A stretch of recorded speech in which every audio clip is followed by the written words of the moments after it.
All right, so let's have now the new lesson, which is about project scheduling. Okay, so this will be the objective of this lesson. So at the end of our discussion, you, future IEs, should be able to discuss background on project scheduling, explain the benefits of project planning and controlling.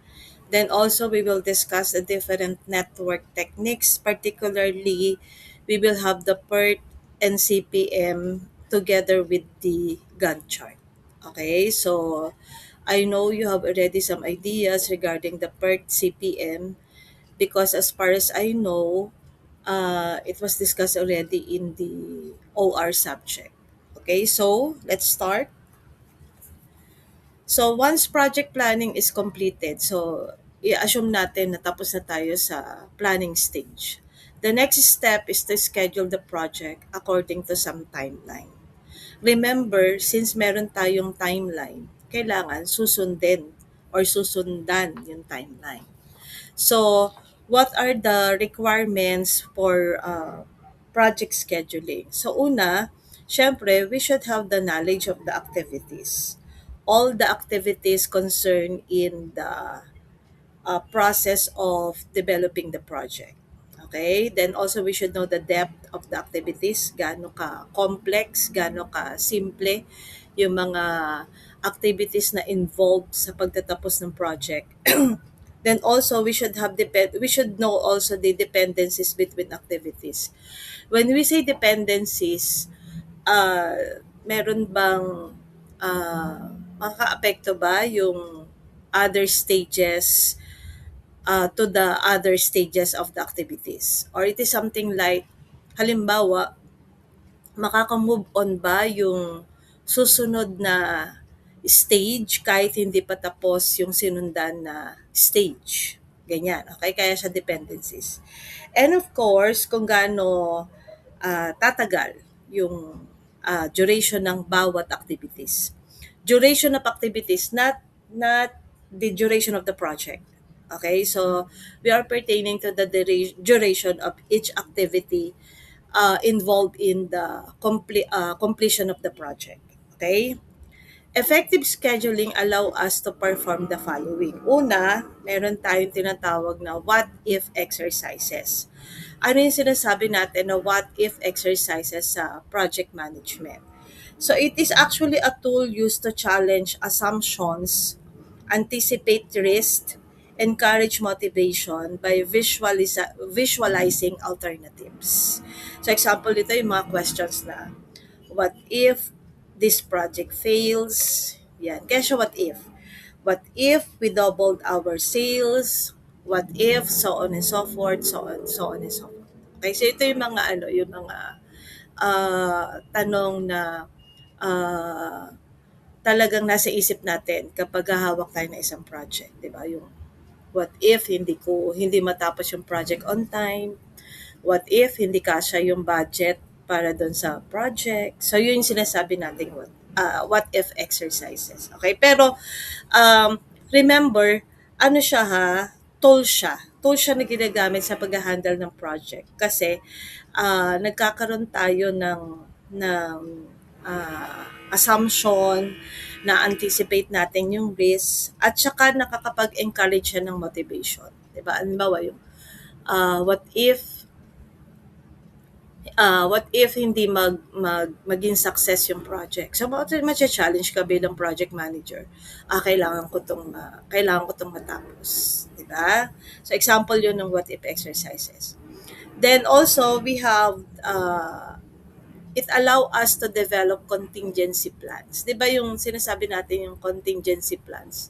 Yan yung mga plan A, plan B, plan C natin in case na merong mga pangyayari na hindi inaasahan. Ayan, 'di ba? Lahat example yung mga contingency plan ng mga local government natin kapag merong emergency na mangyayari sa isang locality. Okay? Determine the risk in the schedule. Okay, so dito makikita natin kung enough ba yung time na ibinigay natin sa project scheduling natin sa bawat activity na involved dun sa project.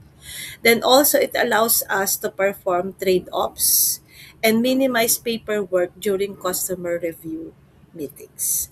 So those are the things that allow us to perform kapag nagkakaroon or gumagawa tayo ng effective scheduling. So that is why bilang project manager, it is one of the duties na gumawa talaga ng maayos at reliable na project scheduling.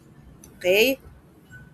So, let's have a little background on project scheduling. So, pag sinabi nating project scheduling, it is a schedule. A schedule is the conversation of project action plan into an operating timetable.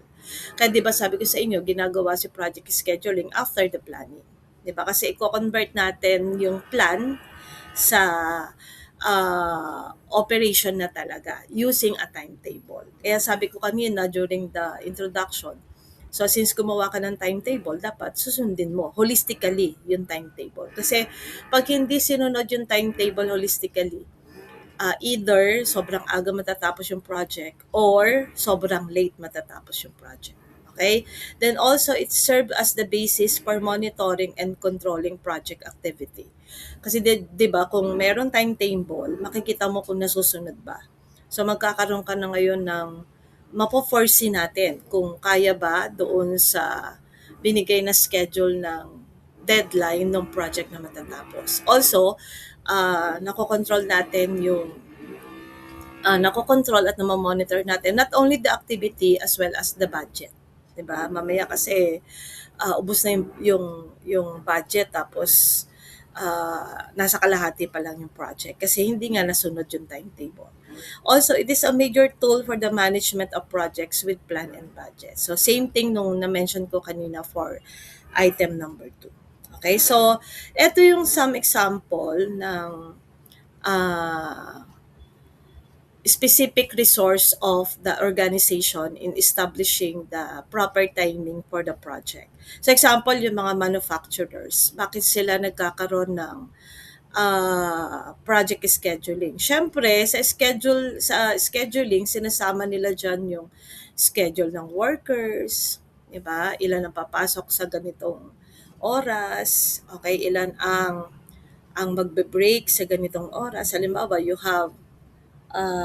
let's say you have 50 workers working for that particular project. So, sa 50 na yon, ilan yung magpapasok ng 6 to 2, 2 to 10, 10 to 6, di ba? Kung 24 hours yung operation. Also, yung equipment, ayan, ini-schedule yan, di ba? Kung kailan yung mga downtime na tinatawag natin, di ba? Para din ma-foresee kung kailan dapat mag-undergo ng maintenance yung mga equipment. Yan. Purchases ng mga bagay na kailangan para dun sa project. Ayan. Also, we have also the maintenance. Ito, na-mention ko na kanina, yung maintenance ng mga equipment, di ba? Yung general cleaning ng area, kasama yun sa maintenance. And many others. Okay? Then, kasama din dito mga anak, example din dito yung sa hospitals. Ayan. Okay? So even though, di ba, pag sinabi natin hospital, 24/7 naman ang availability nila. Pero syempre, para makapag-operate sila ng tama, ma-accommodate nila lahat ng mga tao na mga kailangan ng serbisyo nila, meron din dapat proper scheduling. Okay, so ini-schedule yung admission, okay, yung surgery, yung pagbibigay ng working schedule sa mga nurses at saka yung mga support staff, 'di ba? Yung paghahanda ng meal kasi 'di ba, pag na-confine ka sa hospital, kasama yung meal sa ibibigay sa iyo. Then also, ini-schedule nila kasama diyan yung security, maintenance at saka yung cleaning. Okay, kaya 'di ba mga anak, pagka pumunta ka sa hospital, pupunta ka muna sa emergency, 'di ba? Kung kailangan kang i-admit, hindi naman agad-agad pagdating mo sa emergency, i-admit ka na agad, 'di ba? I-evaluate mo na yung condition mo, titignan yung availability ng room, 'di ba? Tsaka ka pa lang i-admit. Dahil halimbawa, kailangan mo ng surgery, hindi naman pagdating mo dun sa emergency, salang ka na agad sa surgery. Depende sa urgency, 'di 'di ba, nung iyong ano, nung iyong condition. So, example 'yan nung scheduling na ginagawa sa mga hospitals. Then pati sa educational institution, kailangan meron tayong proper scheduling. Okay, katulad ng classrooms, instructions, at saka yung schedule mismo ng students. And example niyan, isa ito sa pinakamahirap na trabaho ng program head. Yan, kasi halimbawa kay Ma'am Helen sa kaso natin, siya yung nagbibigay ng schedule ng student, ng teacher, at saka yung availability ng room. 'Di ba? Lahat 'yun kasama 'yun sa scheduling na ginagawa ng program head every semester. Okay? So, those are some examples ng application ng project scheduling sa different project na meron tayo. Okay? Next. Okay, so a properly designed, detailed schedule can also serve as a key input in establishing the monitoring and control systems of the project. Remember, kaya tayo nagkakandak ng project scheduling kasi we wanted to monitor, we wanted to control not only a particular system for the project, but the whole system for the project. Okay? So, not all project activities need to be scheduled at the same level of detail. Kaya mga anak, dapat matuto kayong gumawa ng master schedule, yung tinatawag natin na development and testing schedule, at saka yung assembly schedule. Para din, mas madali mag-monitor. Since meron kang different kinds of schedule, alam mo kung saan ka dapat titingin. So, magbibigay ako ng example ng master schedule, yung development and testing schedule, at saka yung assembly schedule. Okay? So, wait lang ha. Okay. So, sa master schedule, ito yung sample natin. Ayan. So, example natin, ang ang project natin is mag-launch ng new product. Ayan. So, dito sa master schedule, dapat meron dyan, indicate nyo dyan lahat ng phases ng project. Okay? No activity pala, sorry. No activity for the, as a specific activity for that project. So, halimbawa ito, ang activity natin is ilo-launch na yung new product ng company. Okay, so let's say we have 5 phases for this activity. We have product design, magde-develop ng prototype, testing, validation, manufacturing setup, then yung production and launch. Okay? So makikita nyo dito sa master scheduling, meron tayong duration. Ayan, ilang weeks yung allotted for the product design, for the development of the prototype, for the testing and validation, manufacturing setup, tsaka yung production and launch. Okay? Now, you have to be specific with the time frame. 4 weeks, kailan sisimulan yung 4 weeks? 'Di ba? Yung 3 weeks, kailan sisimulan yung 3 weeks? Kaya dito makikita ninyo, specific yung date na inilagay. Okay, let's say magsisimula yung project ng yung activity ng January 1. So, since 4 weeks lang yan, so expected na after 4 weeks or by the end of January, since nagsimula yung activity ng January 1, meron na tayong design ng product na ilo-launch. Ayan. Tapos, so on and so forth. Ayan.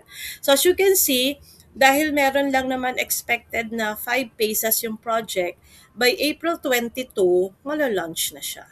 Ayan. So, this is the master schedule. Example ng master schedule. So, ano yung importance ng pagkakaroon ng master schedule? Unang-una, it shows major phases of the entire project from start to finish. So, magbibigay ito ng general overview ng project. Kasi makikita natin dito yung mga pinaka major phases ng project natin. Simula sa simula hanggang doon sa end activity. Okay, ito yung sinasabi ko kanina, it gives management a bird's eye view. Diba? Mas malawak yung makikita ng management kapag master schedule ang tinitingnan. And dahil ito ay master schedule, it can track overall progress and deadlines. Ayan, so halimbawa ako yung CEO ng company, dahil ito yung binigay mong timeline sa akin, ini-expect ko na April 22, okay, mala-launch na yung bagong product natin. So, expected by April 23, di ba, nasa market na yan. 'Di ba? Kasi na-launch na ng April 22. By April 22 nga dahil na-launch na yan, dapat nasa market na yan. So, April 23, mag-start na ng marketing. 'Di ba? Mag-start ng magbenta nung bagong product. So, ito yung master schedule, ha? Then, example naman ng development and testing schedule. So dito class, as you can see, dahil ito ay testing schedule na, okay? So same project tayo ha, yung pagla-launch ng bagong product halimbawa. Okay? So meron tayong different activities dito. Design specification, hardware design, software, prototype, functional performance testing, at saka final validation. So as you can see dito, sa unang activity natin, wala tayong predecessor. Kasi siya yung magsisimula nung ano eh.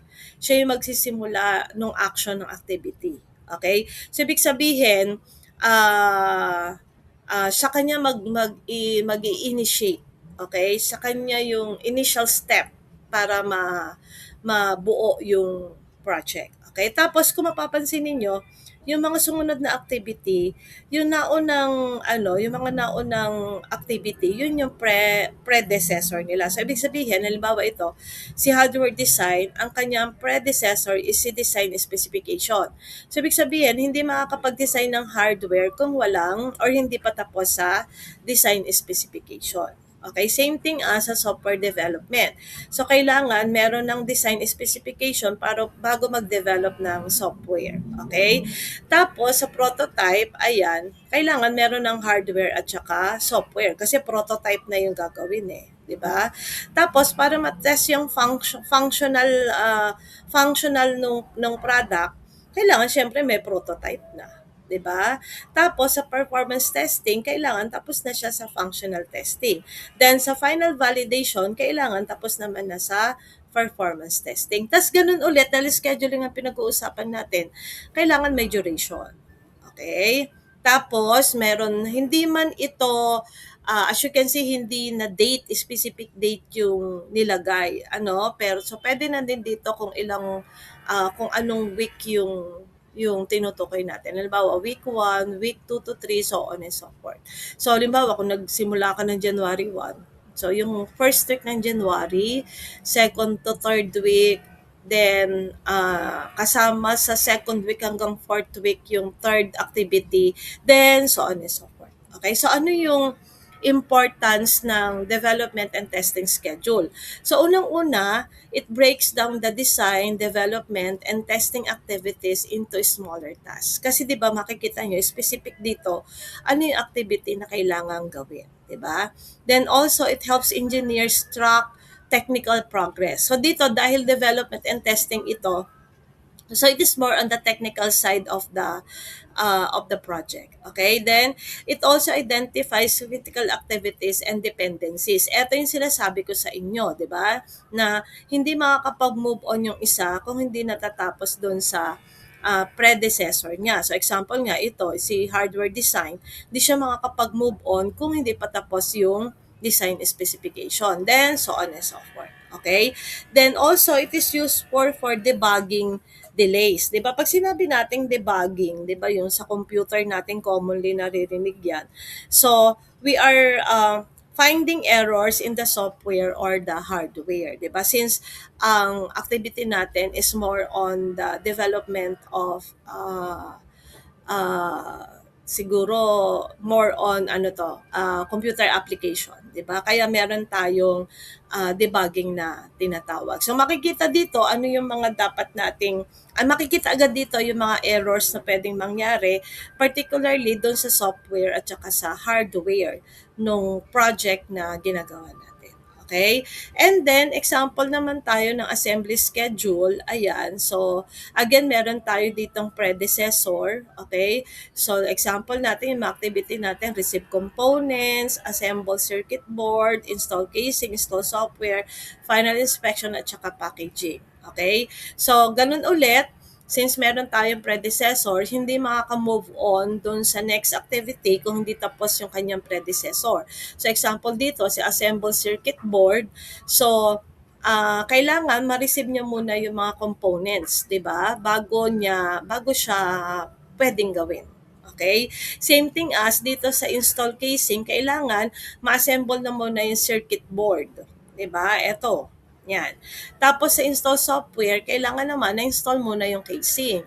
Then sa final inspection, ang ini-inspect natin diyan kasi is the software, kaya dapat nakapag-install muna ng software. Tapos dito, ganun ulit, merong duration kung gaano katagal yung itatagal dapat ng bawat activity. So katulad nito, 1 day lang yung receiving ng components, so dapat nangyari din siya within the day. Okay? Tapos dito, sa day, dito pwedeng mga anak ka, pwedeng exact date ang ilagay kung kailan talaga yung gagawin yung activity. Okay? Kasi remember, timeline iyan eh. So, mas maganda kung specific na date ang, ito katulad nito, yan. Specific na date ang ilalagay, di ba? Para alam na agad, halimbawa, tinignan ko yung schedule natin, at let's say April 21 na ngayon. Halimbawa ganyan. So more or less nasa third week na ng April, 'di ba? So kung nasa third week na ng April, halimbawa dito ako nakatingin. So more or less dapat nandito na sa hardware design yung activity. So same thing dito, ganun din. So mas maganda kung date na lang yung ilalagay dito. Pero pwede din naman na ganyan. Day 1, day 2, and 3, so on and so forth. Okay? So, ano naman yung advantages ng paggamit ng assembly schedule? So, since ito ay assembly schedule, it focuses on how parts are assembled into final product. Diba? Kasi dito makikita yung stages mula sa pag-receive ng mga components hanggang mabuo na yung product mismo. Okay? Then, it also guides shop floor operations. Okay? Then, it also ensures smooth workflow and sequencing since nakikita din dito or dapat din nating ilagay yung kanyang predecessor, di ba? So, alam yung sequence na nangyayari. Then also, it minimizes bottlenecks in the production. Kasi example, alam ni nung install casing activity na hindi siya makaka-move on kung hindi tapos si circuit board assembly.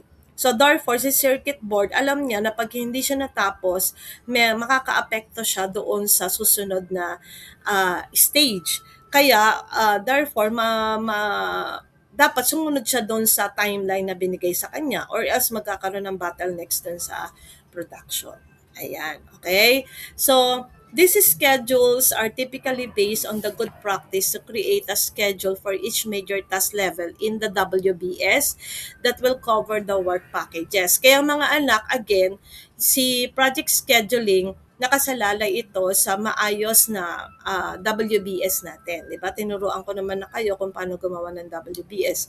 Kasi pag hindi maayos si WBS, hindi mabe-breakdown ng maayos yung activity, magkakagulo yung production kasi hindi ka makakapag-create ng tamang project scheduling. Okay?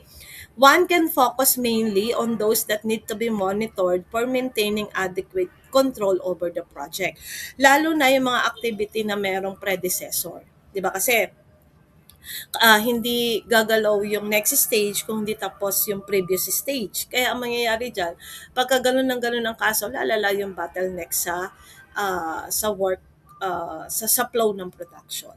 Okay? Now, I have here the functions and benefits of a project scheduling network. Okay? So, I have here 12. Okay? But in general, itong 12 statement natin, they describe the functions and benefits of a project scheduling network, particularly associated with techniques like the PERT CPM. Okay? So, i-explain natin yung synthesis ng bawat statement, ha? Okay. So, these statements are used in project management to plan, analyze, and control complex projects. Okay? Kasi 'di ba commonly nagkakaroon naman tayo ng problema doon sa mga complex projects eh. Pagka simple lang naman ang project, even though kailangan pa rin ng scheduling, ng monitoring and everything, pero mas madali kasing i-handle kung medyo simple lang yung project compare sa complex project, di ba? Okay, so let's discuss the key functions ng bawat statement na ibibigay ko, ha? Okay, for statements 1 and 2. Okay, 1 and 2, ito, ha? So, they are used for planning and structure. 1 and 2 is for planning and structure. Sa statement 1, it provides a structured framework for planning and control. So, framework siya. Si statement 2, it shows relationship and dependencies among tasks. Anong stage yung pwedeng mag-move on ng walang predecessor, 'di ba? So, pwede nang magkaroon ng synchronization doon sa activity para lang kung merong predecessor. Okay? Then, si statement 3, 5, at saka 8. Ayan ha, ulitin ko ha, statement 8, 5, at saka 3. Ayan. Sila naman ang key function naman nila is for scheduling and timing. Ayan, okay? So, yung statement number 3, it identifies when resources are needed.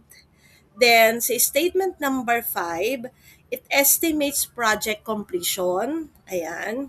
At sa statement number 8, it determines earliest or latest start times. Ayan. Okay? Pagdating naman kay statement 6 at saka kay 7, ayan ha, ang kanilang key function naman is for critical path and slack. Okay, ulitin ko ha, critical path and slack.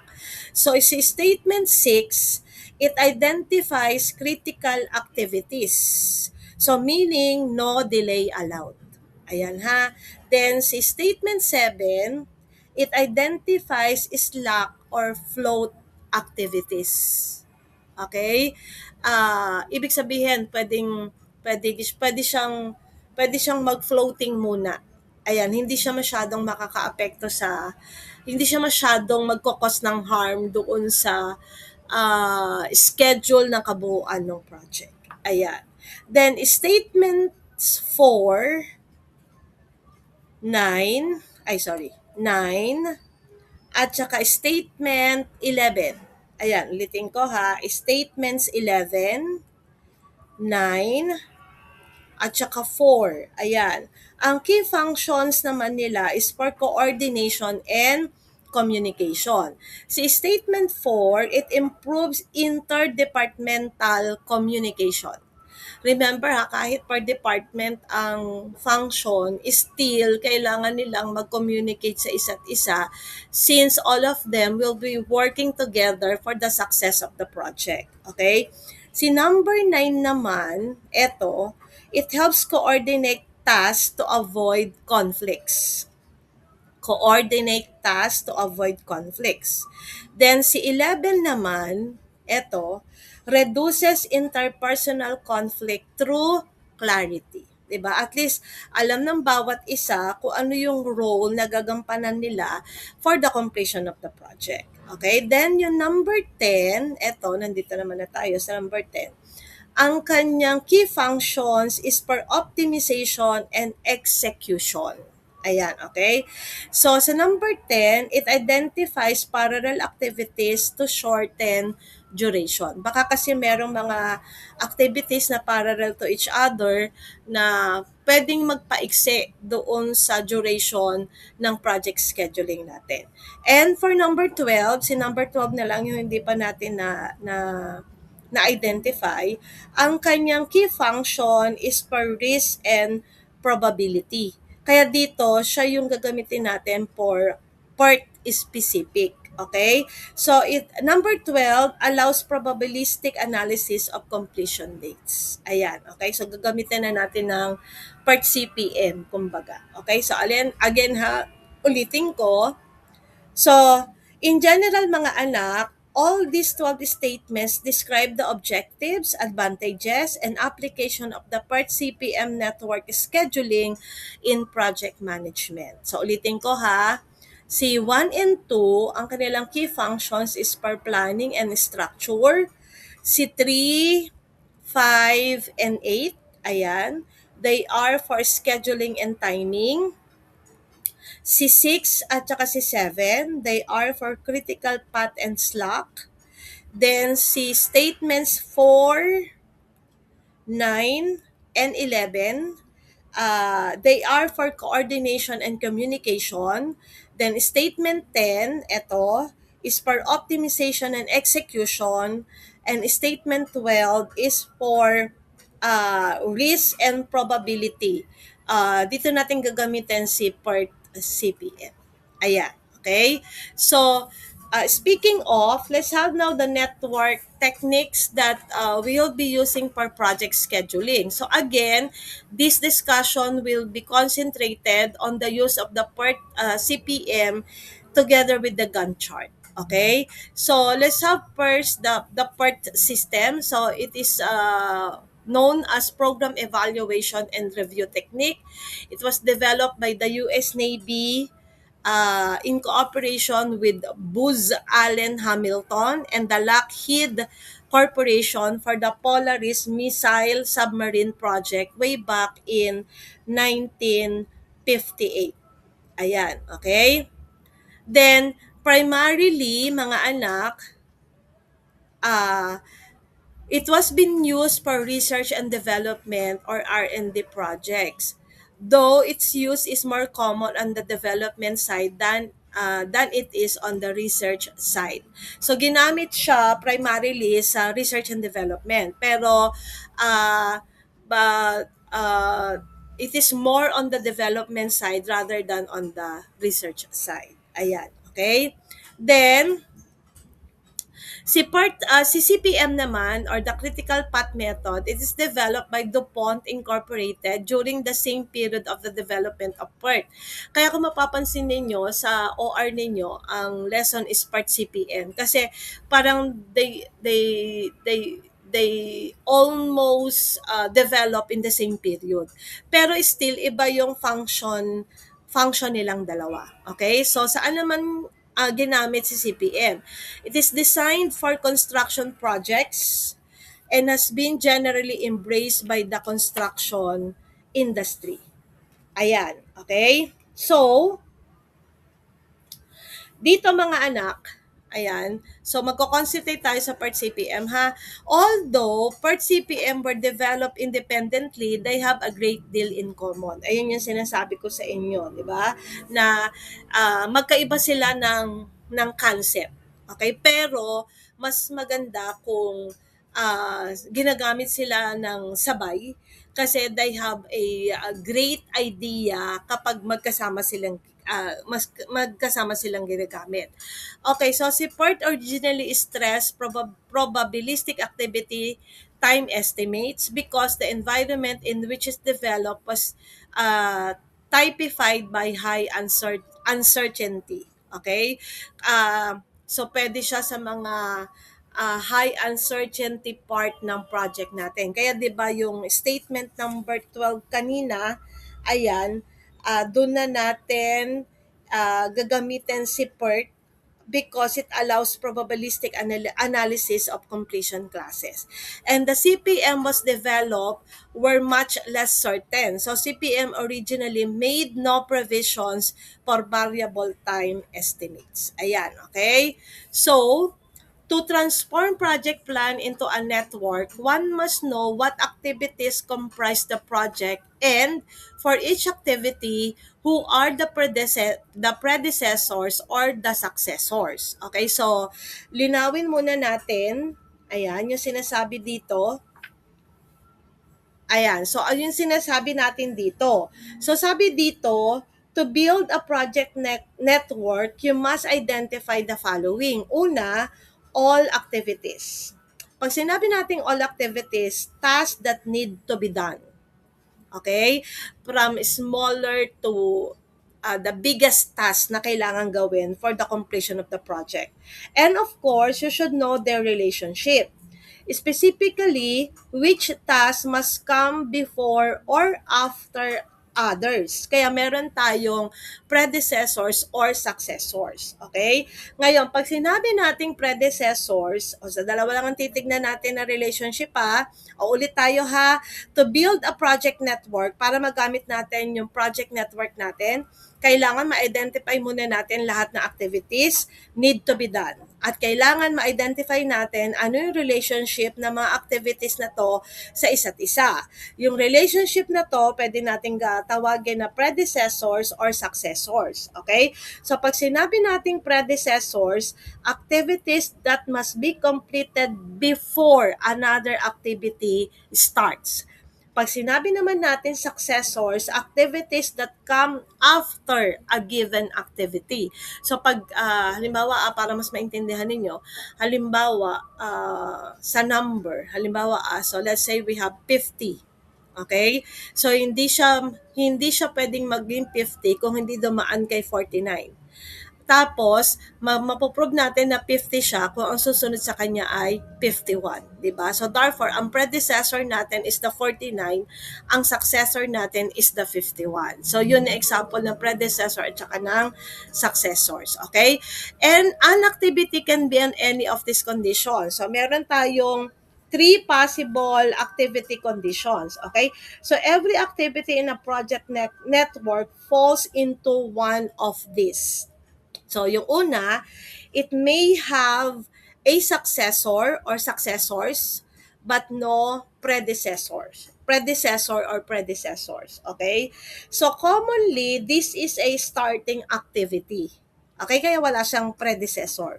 Okay? So, it does not depend on any prior task. It can begin immediately when the project starts kasi parang siya yung initial step, parang ganon.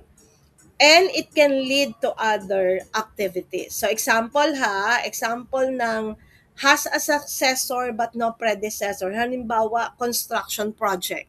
Okay? So pwede nating dito yung site preparation, 'di ba? Bago gawin yung construction project. Okay? Yung pangalawa, it may have a predecessor but no successor. Okay? Ano naman ito? Commonly, this is an ending activity. Okay? It depends on earlier tasks. Nakadepende siya dun sa mga tasks na nauna sa kanya. Once completed, no further activity follows. So, kasi nga, ending activity siya. And it marks the end of a project path or the whole project itself. Okay? So, halimbawa nito, balik tayo dun sa example natin sa construction, pwedeng ang ano natin dyan, final inspection or yung project turnover. Ayan, di ba? Okay, and yung number 3, ayan, so dito, it may have both the predecessor or predecessors and successor or successors. Okay?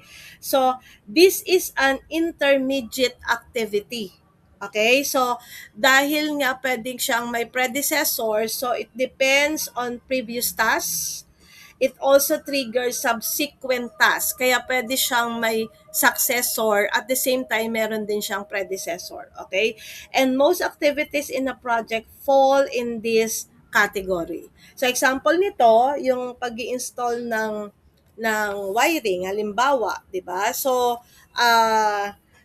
bakit siya naging both having both predecessor and successor? Kasi after ng design, pwedeng gawin yung install wiring, and before testing, syempre kailangan mo mag-install ng wiring.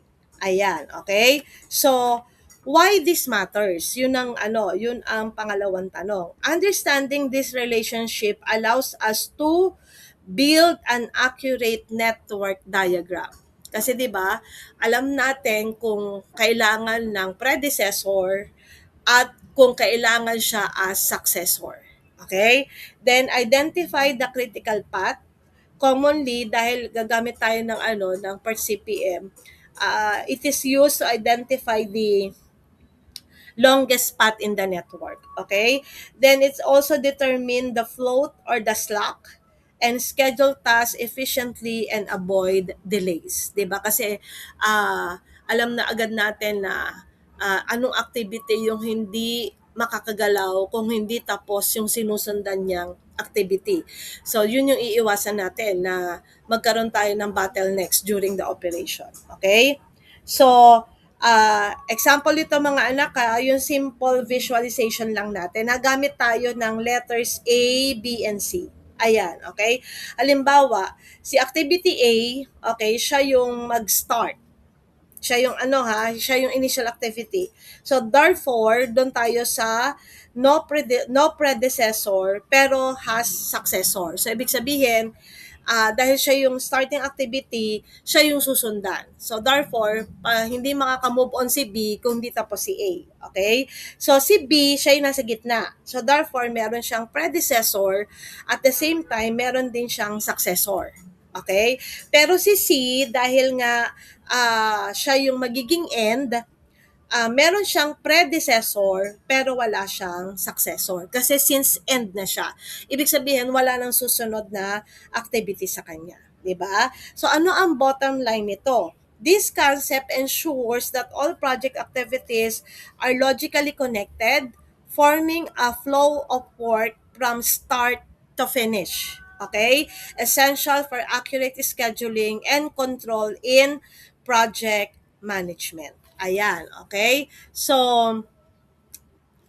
let's have now the three types of activities. Move na tayo dito ha. Okay, the first of this is an activity that starts a network. The second ends a network. The third is in the middle. So, ma'am, bakit first yung nasa unahan, tapos second yung nasa huli, at third yung nasa gitna? Kasi di ba mga anak, if we have start, ang susunod niyan ay finish. Yun lang yung idea nun. Kaya, ang susunod kay start ay finish, then actually, um, ang ang second talaga ang third natin is yung nasa middle. Ayan, okay?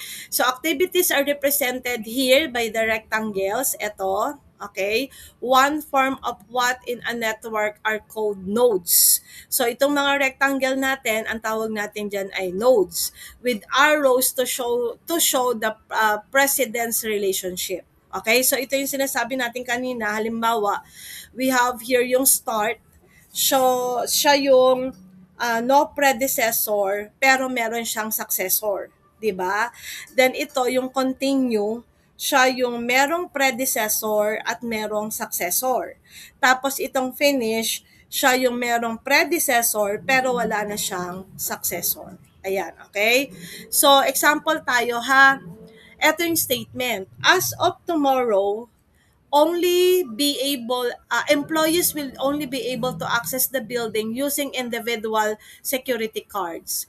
Pictures will be taken next Wednesday and employees will receive their cards in 2 weeks. Gawan natin siya ng ganito. Okay? Type 1 start, type 1 continue, at saka type 1 finish. So kung titignan natin, ganito siya. Ito yung given activities natin. Pictures will be taken next Wednesday. Employees will receive their cards in 2 weeks. Employees will only be able to access the building using individual security cards. Okay? So, let's identify the nodes. So, yung start node natin, ito yung walang predecessor ha. Siyempre, di ba, ano yung magiging starting node natin dyan? Yung taking employee pictures. This is the first required step. Kasi 'di ba, hindi naman matatawag na ID kung walang litrato. 'Di ba? Kaya nga yan ID, 'di ba? Identification card, 'di ba? So, hindi siya matatawag na ID kung walang picture. So, 'yun yung magiging starting node natin. So, wala siyang predecessor. Kukunan muna ng picture yung mga empleyado. Then, ang continue node natin, again, ito yung merong predecessor pero walang successor, yung issuing or receiving security cards. Okay? It depends on photos being taken, leads to the implementation of the system. Kasi 'di ba, ipapa-implement mo 'yan tapos hindi pa naman na-receive ng mga empleyado yung card nila. 'Di ba? Paano sila makakapasok? Di lahat 'yan hindi na nakapasok, 'di ba? Kaya yung receiving ng security cards, yun yung ating continue node. Yun yung ating nasa gitna. Okay? Then, ang pangatlo natin, ang finish node natin, no successor, kasi siya na yung end line, di ba? This is already the full implementation of the card-only building access. So it is the final outcome of the process. No further activity follows. Okay? So therefore, para makita natin yung flow nito, pag ginamit natin itong nodes natin, ang start natin is take pictures. Ang continue natin is issue cards. Then, ang finish natin is the card-only access system. So, ulitin ko, yung take pictures, wala siyang predecessor. Pero meron siyang successor. Si continue, yung issue cards, meron siyang predecessor, meron din siyang successor. Then si finish, okay, meron siyang predecessor pero wala na siyang successor. Ayan, okay? So, to continue, ayan. So, the continuation of the discussion will be posted on next meeting. Okay? Thank you so much.